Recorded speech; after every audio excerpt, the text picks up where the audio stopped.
Good evening friends. এই যে আজকে আলুর চপ বানিয়েছি, সব কিছু রেডি করে নিয়েছি। আর এই যে পেঁয়াজ দেখা যাচ্ছে, দেখে বুঝতেই পারছো, এটা রাউন্ড করে পেঁয়াজটা দিয়ে দিয়েছি, দেখেছো?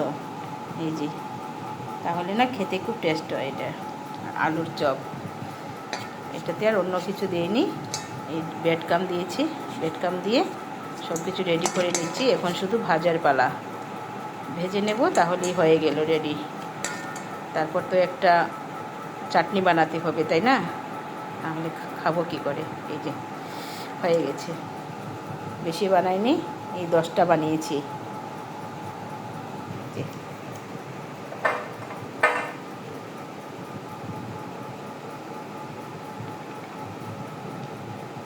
হয়ে গেছে, শুধু ভাজবো। এই যে আমি এখানটায় তেল দিয়ে দিলাম, তেল দিয়ে ভেজে নেব। রিফাইন তেল দিয়েছি, তেলটা গরম হয়ে যাক। এই যে বন্ধুরা, তেলটা গরম হয়ে গেছে। এখন আমি তেলে একটা একটা করে ছেড়ে দেব, একসঙ্গে 3টা ছাড়বো।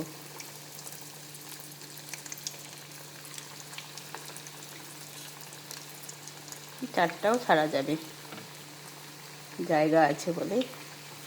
এই যে এক সাইড হয়ে গেলে আরেক সাইড উল্টিয়ে দেব।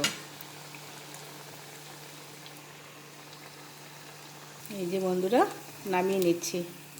হয়ে গেছে আমার আলুর চপ।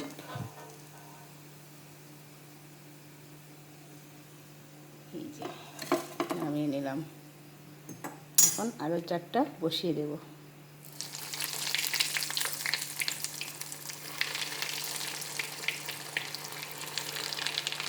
তিনটাই বসালাম, এখন 3টা করে করে নেব। এই যে হয়ে গেছে,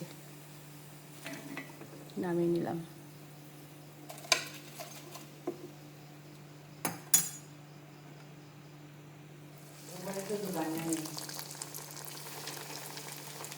এই যে আরও 3টা বসিয়ে দিলাম।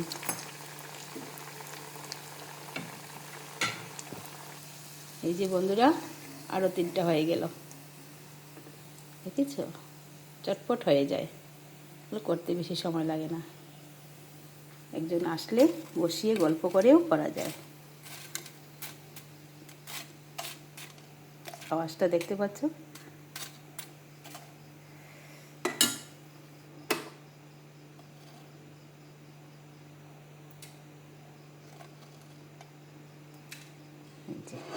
আমার আলুর চপ। এই যে এখন একটুখানি চাটনি বানাবো। এই যে বন্ধুরা, সব রেডি করে বসে পড়লাম।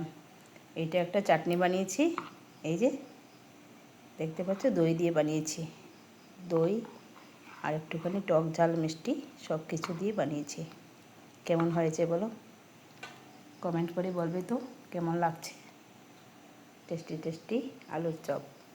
ঠিক আছে বন্ধুরা, তাহলে এখানটা রেখে দিলাম। Bye bye.